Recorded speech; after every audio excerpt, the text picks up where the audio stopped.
Assalamualaikum warahmatullahi wabarakatuh. Tematik pembelajaran 4. Kali ini kita akan mempelajari IPS, Bahasa Indonesia, dan PPKN. Nah, untuk pembelajaran pertama kita akan mempelajari pelajaran IPS. Ya, penampakan alam pada bentang alam Indonesia merupakan salah satu yang terlengkap di dunia. Kenampakan alam itu bisa meliputi laut, pantai, dataran rendah, lembah yang subur, padang rumput, sungai, danau, terus bukit, pegunungan, hingga gunung. Lalu kenampakan alam yang seperti apakah yang ada di wilayah tempat tinggalmu? Ayo coba perhatikan gambar berikut ini. Beri tanda centang pada gambar yang menunjukkan kenampakan alam yang ada di Indonesia, dan berilah tanda silang pada gambar yang menunjukkan kenampakan buatan yang ada di Indonesia. Lalu apa yang dinamakan kenampakan alam itu? Nah, kenampakan alam itu adalah alam ciptaan Tuhan, seperti gunung, seperti tadi yang disebutkan. Nah, kenampakan buatan itu apa? Kenampakan buatan itu adalah kenampakan buatan manusia, seperti danau, seperti bendungan, dan lain-lain yang dibuat oleh manusia. Itu namanya kenampakan buatan. Nah, coba ini adalah gambar pegunungan. Pegunungan ini kita beri conteng atau tanda silang. Pegunungan adalah kenampakan alam, ya. Terus diberi conteng. Nah, sungai itu kenampakan apa ya? Nah, di halaman selanjutnya kenampakan alam yang tampak pada gambar di atas tadi itu apa aja? Sebutkan di sini. Dan kenampakan buatannya pada gambar tersebut apa saja di sini? Apa yang disebut kenampakan alam? Tadi udah dijelaskan ya. Nah, alam di Indonesia dikenal sangat indah dan kaya akan berbagai sumber daya alam. Tidak heran jika banyak wisatawan dari berbagai negara tertarik dan datang ke Indonesia. Kegiatan pariwisata itu pun berkembang di sejumlah wilayah seperti Bali, Yogyakarta, Lombok, dan Raja Ampat di Papua, dan lain-lain, sehingga mendatangkan keuntungan perekonomian yang tidak sedikit. Tuhan telah menganugerahi negara ini berupa hutan, sungai, danau, gunung, pegunungan, lembah, dan padang rumput yang sangat mempesona. Ingatlah, keindahan dan kekayaan ini tidaklah semua negara memilikinya. Banyak negara yang sebagian wilayahnya hanya berupa padang pasir, ya, seperti di Mekah atau Madinah sana.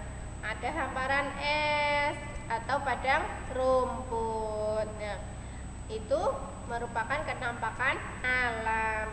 Kenampakan alam pada bentang alam Indonesia merupakan salah satu yang terlengkap, seperti tadi udah disebutkan ya. Ada laut, pantai, dataran rendah, lembah yang subur, padang rumput, sungai, danau, bukit, pegunungan, hingga gunung. Semua itu ada di Indonesia. Nah, negara lain belum tentu mereka mempunyai gunung, pegunungan, dataran rendah.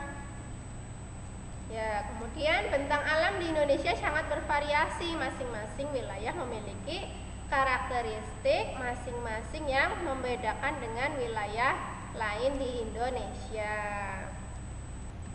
Coba perhatikan bentang alam Pulau Papua. Nah, di Pulau Papua yang berbatasan langsung dengan negara Papua Nugini. Pulau Papua merupakan bagian dari wilayah Indonesia Timur. Nah, Pulau Papua juga merupakan pulau terbesar di Indonesia dan termasuk pulau terbesar kedua di dunia setelah Pulau Greenland. Nah, pulau besar daratan Papua masih berupa hutan belantara. Lebih dari 71% wilayah Papua merupakan hamparan hutan hujan tropis yang sulit ditembus. Karena terdiri atas lembah-lembah yang curam dan pegunungan yang tinggi, puncak tertinggi di Indonesia berada di Papua, yakni Puncak Jayawijaya, yang sebagian puncaknya ditutupi salju. Nah, ayo berlatih. Di sini ada nama pulaunya, dari Pulau Jawa sampai Pulau Bali dan Kepulauan Nusa Tenggara. Nah, di sini kalian menuliskan gunung yang berada di Kepulauan Nusa Tenggara, lembahnya, bukit, sungai, dataran rendahnya, pantainya. Semuanya diisi ya. Kita lihat, ini dia ya kolomnya, ada di sini. Di Pulau Jawa ada Gunung Slamet, Sindoro, Arjuna, Galunggung, Merapi. Lembahnya banyak ya, dari Jawa Tengah sampai Jawa Barat sampai di Yogyakarta, itu semuanya memiliki lembah. Bukitnya juga ada Bukit Sumedang di Jawa Barat sampai di Bukit Moko juga ada. Terus sungainya banyak, sungai yang terletak di Jawa. Ada Sungai Serayu, Cisadane, Citarum, Citandui, Brantas, Sunter. Dataran rendahnya ada dataran rendah di Surakarta, di Semarang, di Madiun, dan di pantainya banyak. Ada Banyu Tibon, ada Pelabuhan Ratu, Pangandaran, Anyer, Sawarna.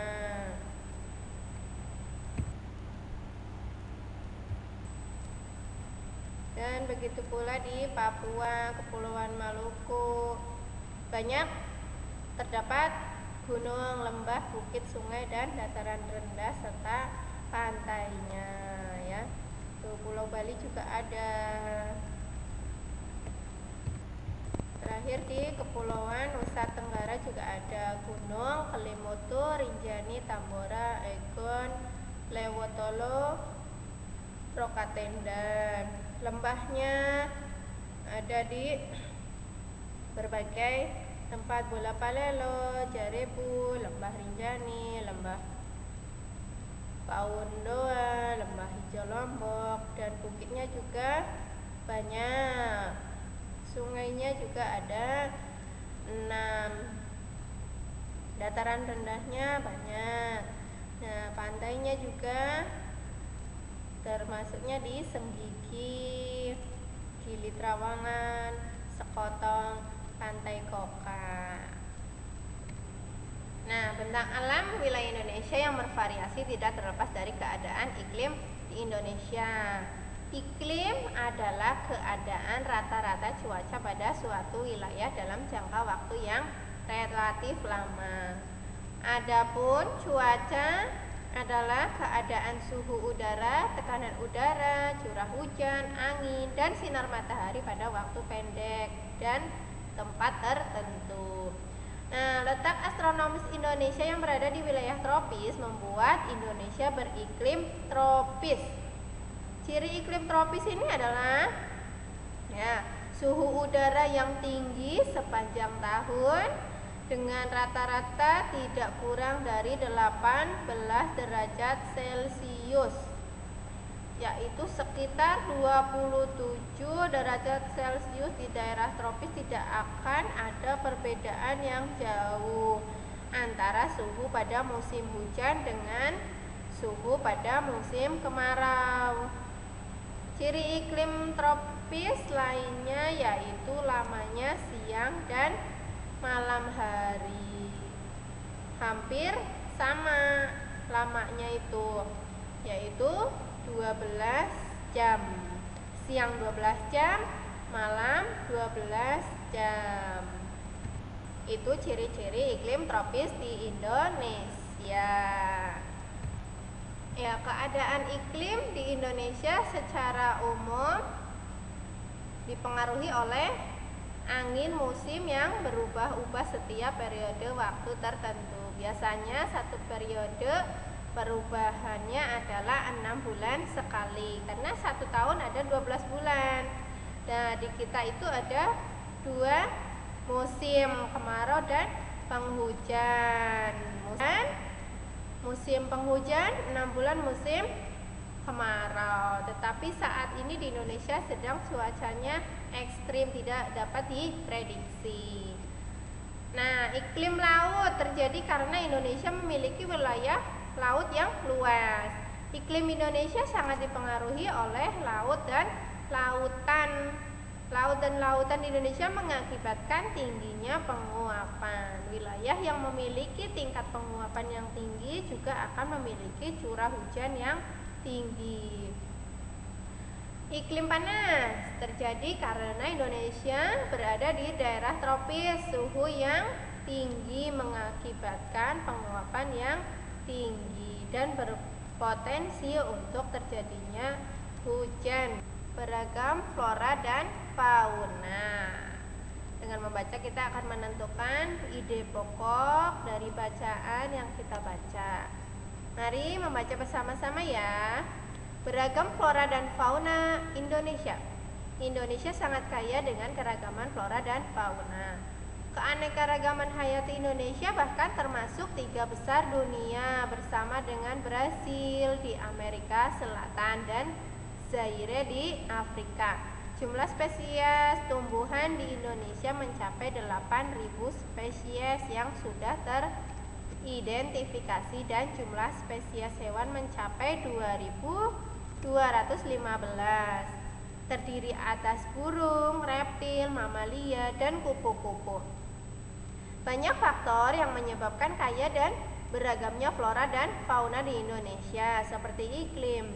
Iklim memiliki peranan penting bagi persebaran flora dan fauna di setiap daerah. Dalam iklim terdapat faktor kelembaban, suhu udara, dan angin. Kelembapan udara dan suhu udara sangat penting bagi pertumbuhan fisik tumbuhan, sedangkan angin dapat mempengaruhi proses penyerbukan pada tumbuhan. Sebagai contoh, tumbuhan yang berada di iklim tropis akan tumbuh subur sepanjang tahun karena memiliki sinar matahari dan curah hujan yang cukup. Jika tumbuhan dapat hidup dengan baik di suatu daerah, maka akan memancing hewan-hewan untuk datang karena tumbuhan merupakan bahan makanan yang penting bagi sebagian besar hewan. Bukti dari pernyataan tersebut dapat dilihat dan dibandingkan antara daerah-daerah dengan curah hujan tinggi seperti Indonesia dibanding dengan daerah turun yang curah hujannya sangat kecil. Keanekaragaman flora dan fauna di Indonesia jauh lebih banyak dibanding dengan keanekaragaman flora dan fauna daerah gurun. Faktor penyebab kaya dan keragaman flora dan fauna di Indonesia adalah tanah. Tingkat kesuburan tanah, suhu tanah, dan daya serap air berpengaruh pada baik tidaknya tumbuhan. Tentunya, pertumbuhan tanaman di daerah yang tingkat kesuburan tanah, suhu tanah, dan daya serap airnya baik akan berbeda dengan daerah yang tingkat kesuburan tanah, suhu tanah, dan daya serap airnya kurang baik. Contoh perbedaan yang dikarenakan karakteristik kondisi tanah ini dapat dilihat dan dibandingkan antara hutan di Kalimantan yang subur dengan hutan di Nusa Tenggara. Air juga merupakan faktor penting yang menyebabkan kaya dan beragamnya flora dan fauna di Indonesia. Perannya yang dapat menyerap, melarutkan, dan membawa makanan yang dibutuhkan tumbuhan sangat penting bagi hidup tumbuhan. Flora yang ada di daerah dengan curah hujan yang rendah memiliki keanekaragaman yang juga rendah dibanding dengan daerah yang memiliki curah hujan tinggi. Selain iklim, tanah, dan air yang merupakan faktor abiotik, ada juga faktor biotik yang mempengaruhi kaya dan beragamnya flora dan fauna di Indonesia, yakni manusia. Manusia dengan ilmu dan pengetahuan serta teknologi yang dimiliki dapat mengembangkan varietas atau jenis-jenis flora dan fauna baru. Begitu juga dengan tingkat mobilitasnya atau pergerakannya. Manusia bisa membawa dan menyebarkan flora dan fauna dari daerah satu dengan yang lain. Di sisi lain, manusia juga mempengaruhi keberlangsungan hidup flora dan fauna. Pembangunan rumah, pembukaan lahan, penebangan besar-besaran, pemburuan liar, serta pencemaran lingkungan adalah contoh perilaku dan sikap manusia yang bisa mengancam keberadaan dan keberlangsungan hidup flora dan fauna. Faktor biotik selain manusia adalah hewan dan tumbuhan itu sendiri. Hewan dan tumbuhan juga dapat mempengaruhi keberagaman flora dan fauna. Misalnya, bisa dapat dilihat dari rantai makanan dan sistem penyerbukannya. Nah, dari bacaan di atas, kita tentukan ide pokoknya. Nah, mari kita lihat persebaran flora di Indonesia. Flora itu apa? Flora adalah tumbuhan, ya. Ada di Kalimantan, Sumatera, Jawa, dan Bali. Itu merupakan Indonesia Malayan. Nah, di daerah ini karakteristik tumbuhan atau floranya yaitu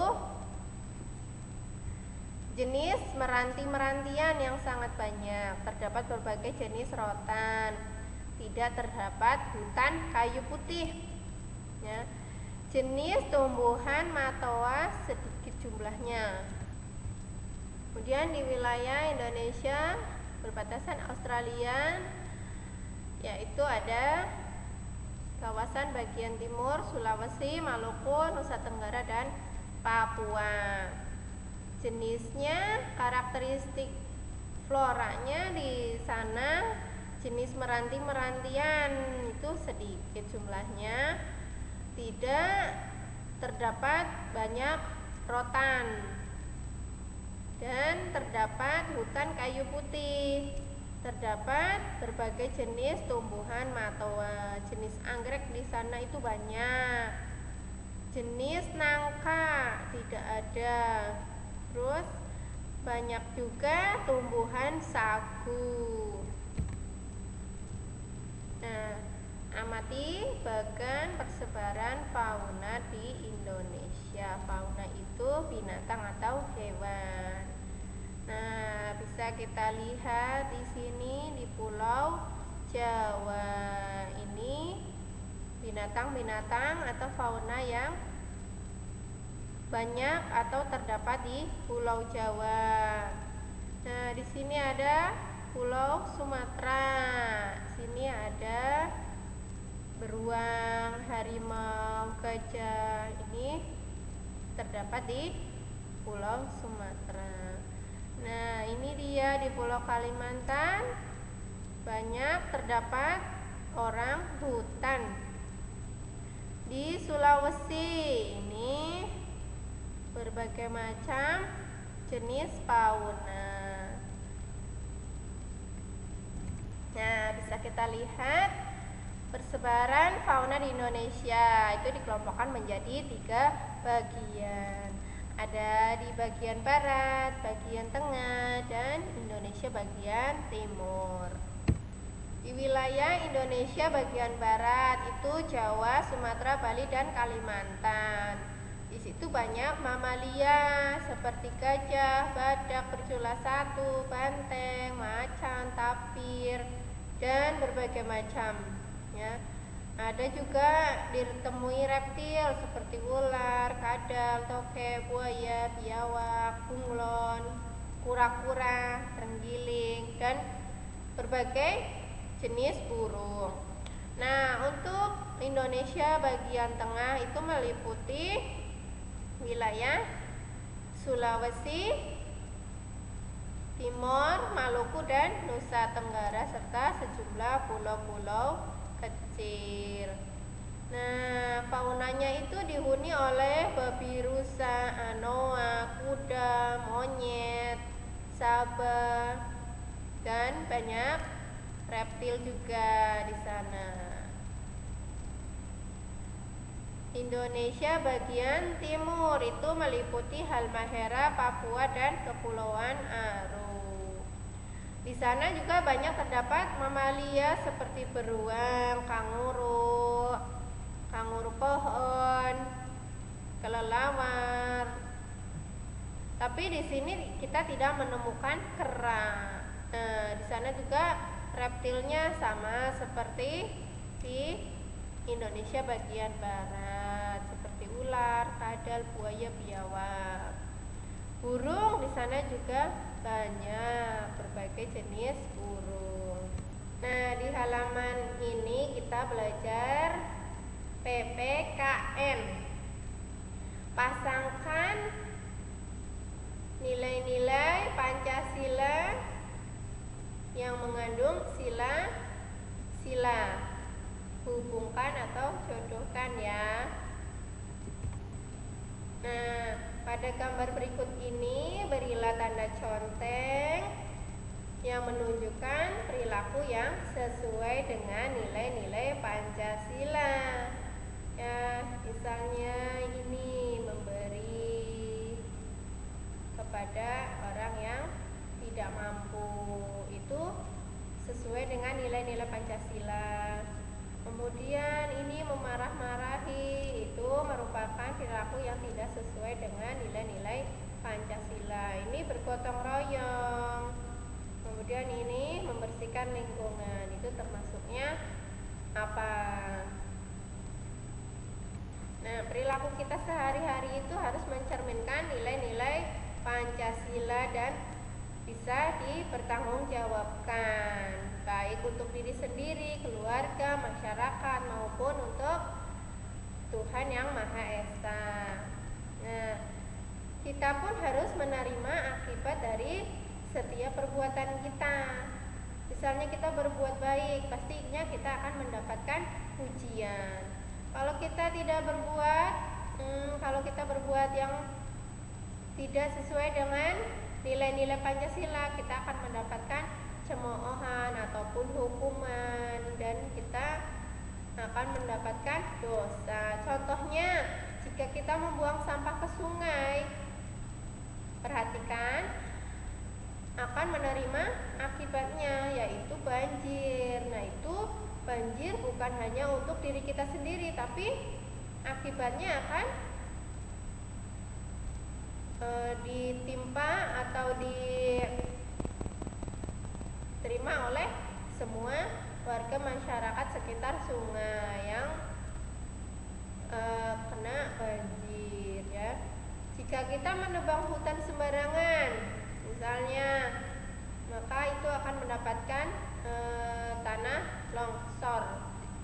Nah, demikian kita harus menjaga perilaku kita terhadap alam. Nah, jika alamnya terjaga oleh kita dengan baik, maka hidup kita pun juga akan baik, aman, dan tentram. Nah, perilaku manusia terhadap alam berbanding lurus dengan bencana yang timbul dan berdampak pada manusia.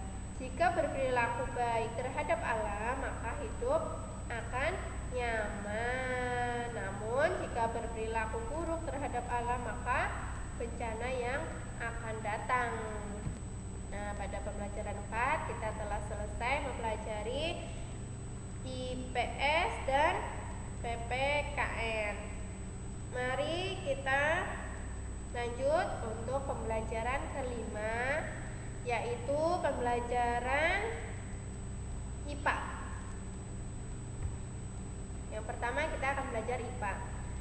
Nah, coba perhatikan, kakek ini namanya Pak Bejo. Pak Bejo ini sudah tua ya, tetapi masih kuat untuk mencangkul. Coba kalian bayangkan atau renungkan ya, mencangkul itu menggunakan otot, ya, menggunakan otot tangan, dan juga kekuatan dari kaki ya. Otot itu bergerak sangat kuat. Nah, Pak Bejo ini sudah tua tapi masih kuat untuk mencangkul, berarti ototnya kuat. Apa sih itu otot? Coba ada yang tahu? Ya, mari kita bahas ya. Otot itu adalah apa ya? Nih dia, otot adalah jaringan yang ada di dalam tubuh manusia berupa alat gerak aktif yang menggerakkan tulang sehingga menyebabkan suatu organisme atau individu dapat bergerak. Otot bekerja dengan cara berkontraksi dan berelaksasi. Fungsi ototnya apa? Menjalankan dan melaksanakan kerja. Contohnya tadi mencangkul, berjalan, mengangkat juga menggunakan kekuatan otot. Memegang juga menggunakan otot. Seperti menulis juga menggunakan otot, dan berbagai macam pergerakan yang menggunakan otot manusia. Terus pergerakan jantung dan mengalirkan darah yang terdiri atas zat-zat yaitu nutrisi, oksigen, dan lain-lain. Nah, macam-macam otot pada manusia. Otot polos ya adalah otot yang bekerja tanpa kesadaran kita yang dipengaruhi oleh sistem saraf tak sadar atau saraf otonom. Otot polos dibentuk oleh sel-sel yang berbentuk gelendong, di mana kedua ujungnya runcing dan mempunyai satu inti sel. Nah, berikut ini adalah ciri-cirinya. Yang kedua, otot lurik. Otot lurik adalah otot yang menempel pada rangka tubuh manusia yang digunakan untuk pergerakan. Otot lurik adalah otot yang bekerja di bawah kesadaran. Otot lurik juga dinamakan otot rangka. Kenapa? Karena menempel pada rangka. Dinamakan otot lurik karena adanya sisi gelap dan terang yang berselang-seling ya. Otot lurik terletaknya di sini. Dan berikut ini adalah ciri-ciri otot lurik. Nah, yang ketiga ada otot jantung. Otot jantung, otot yang bekerja secara terus menerus tanpa istirahat atau berhenti. Kalau berhenti maka jantung kita pun berhenti.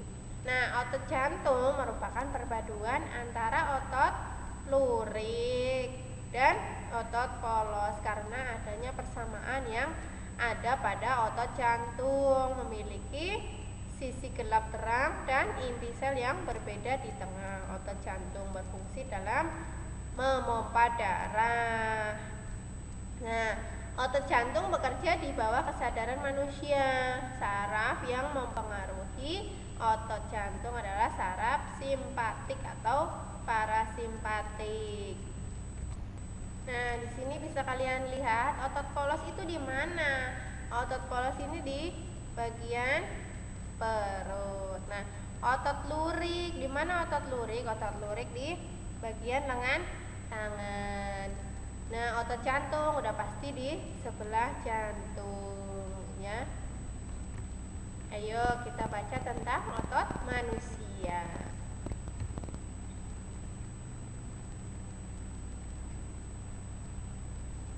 Otot manusia.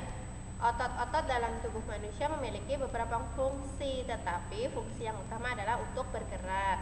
Adapun fungsi-fungsi yang lain antara lain untuk mendukung tubuh, menjaga postur tubuh, dan menjaga suhu tubuh. Semua fungsi otot tersebut dapat dilakukan apabila otot dalam keadaan sehat, tanpa terjadi gangguan atau kelainan.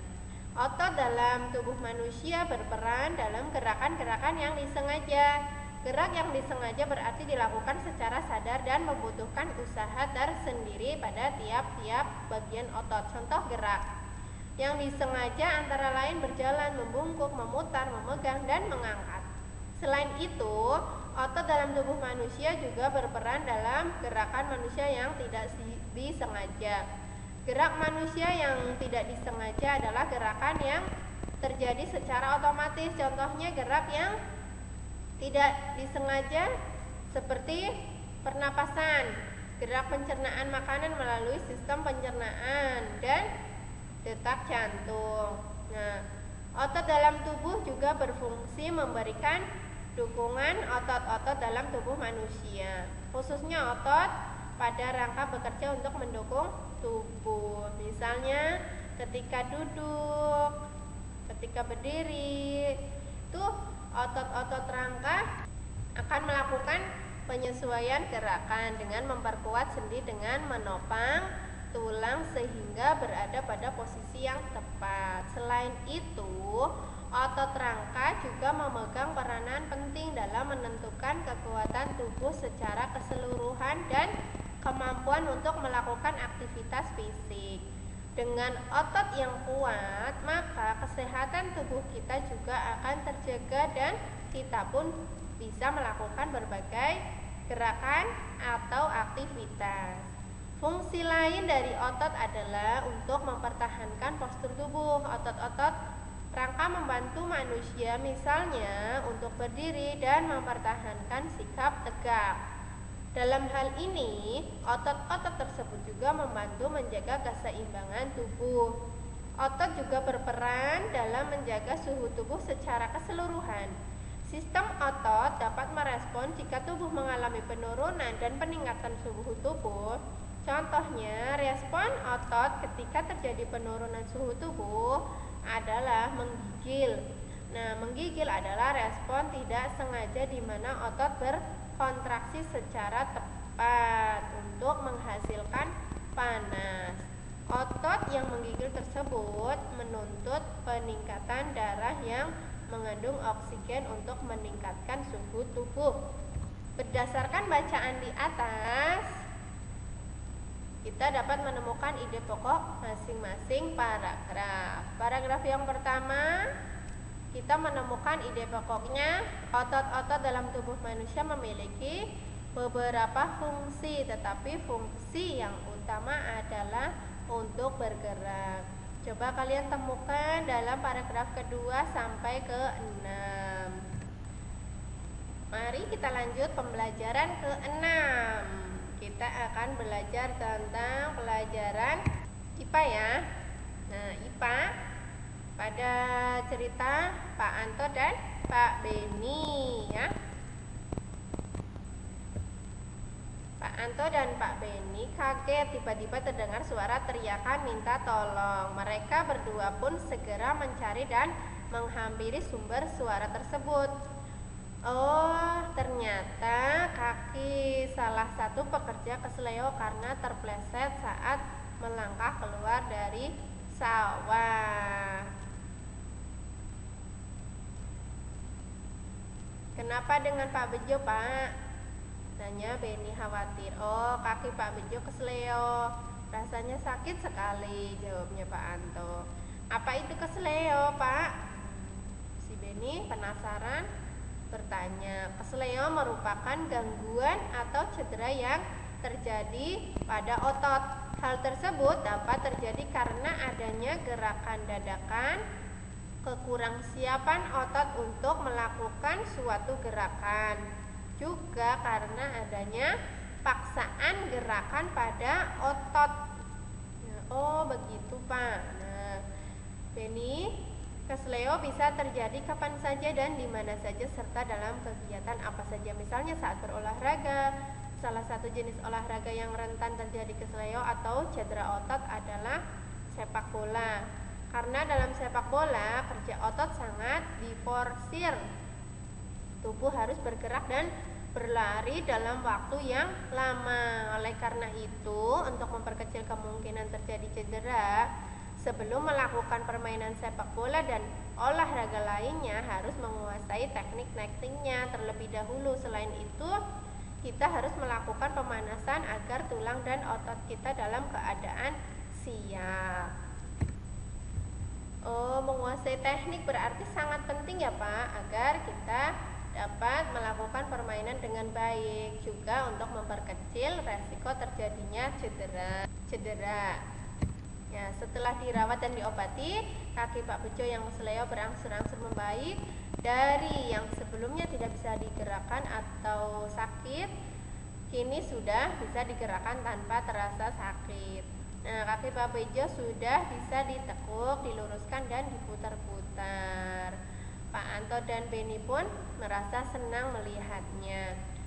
Sekarang kaki Pak Bejo pun bisa digerak-gerakkan kembali. Pak Bejo pun dapat melakukan berbagai aktivitas yang memanfaatkan kerja otot. Nah, ada macam-macam gerak otot. Yang pertama, gerak meluruskan. Contohnya meluruskan lutut, siku, dan ruas jari. Nih, kan? Meluruskan ruas jari. Nah, gerak menekan ke bawah atau menurun. Menekan itu menggunakan otot. Nah, gerak memutar lengan sehingga telapak tangan menelungkup. Memutar lengan, ya. Terus gerak menjauhkan. Gerak tungkai menjauhkan dari sumbu tubuh. Gerak yang memutar lengan sehingga tangan menengadah. Gerak yang mendekatkan sumbu tubuh, contohnya gerak yang mendekatkan tungkai dengan sumbu tubuh. Nah, gerak yang membengkokkan, contohnya membengkokkan siku, ruas jari, dan lutut. Ya. Pada gambar ini termasuk macam gerak otot yang manakah dalam keterangan di atas. Banyak fungsi dari jaringan otot pada tubuh manusia, namun terkadang orang kurang memperhatikan cara menjaga kesehatan otot. Oleh karena itu sering terjadi ada kram, nyeri, atau cedera otot yang cukup menyakitkan. Bagaimana cara menjaga kesehatan otot? Mari kita hindari gerakan-gerakan yang membuat cedera dengan cara menjaga dan merawat otot. Ya, menghindari gerakan yang membebani kerja otot secara berlebihan. 2.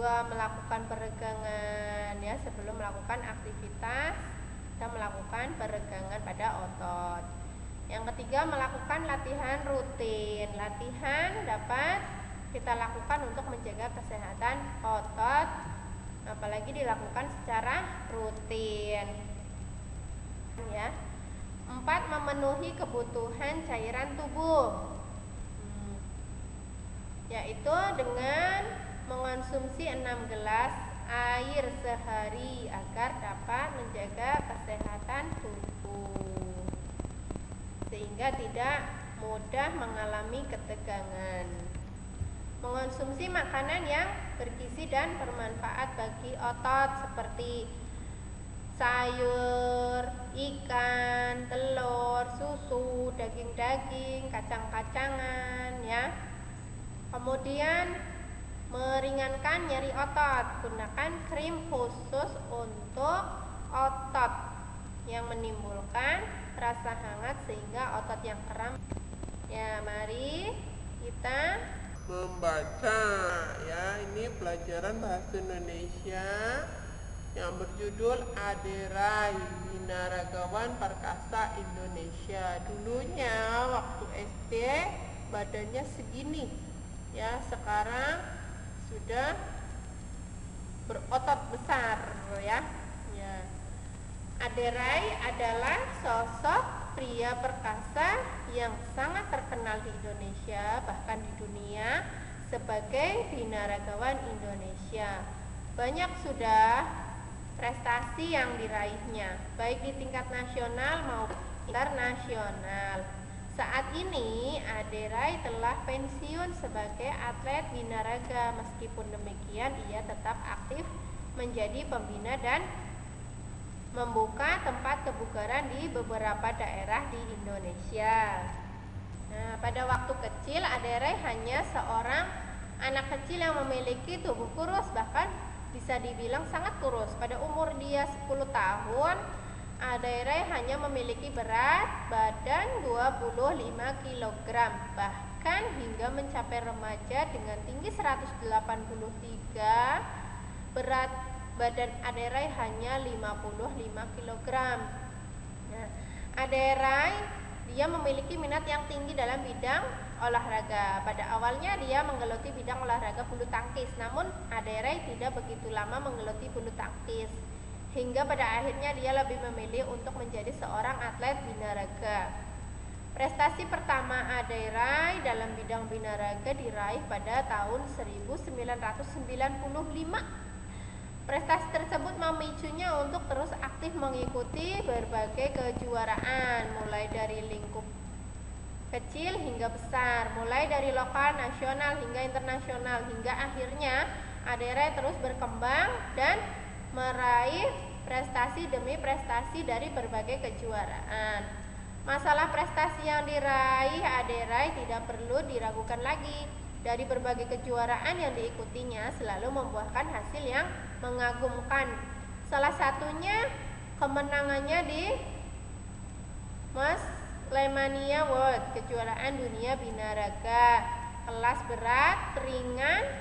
Dari situlah kemudian membawa Ade Rai menuju ke kejuaraan multi event Asia Tenggara atau SEA Games pada tahun 1997. Pada kejuaraan tersebut, Ade Rai pun mampu mempersembahkan emas bagi bangsa Indonesia. Bahkan setelah itu masih banyak piala dan medali yang dia raih dari berbagai kejuaraan tingkat nasional dan internasional. Berkat prestasi-prestasinya itulah Ade Rai turut mempromosikan binaraga di Indonesia. Dari sebelumnya yang sepi peminat hingga akhirnya olahraga binaraga menjadi olahraga yang banyak diminati di Indonesia, baik oleh pria maupun wanita. Setelah pensiun sebagai atlet, Ade Rai masih berkecimpung dalam dunia binaraga.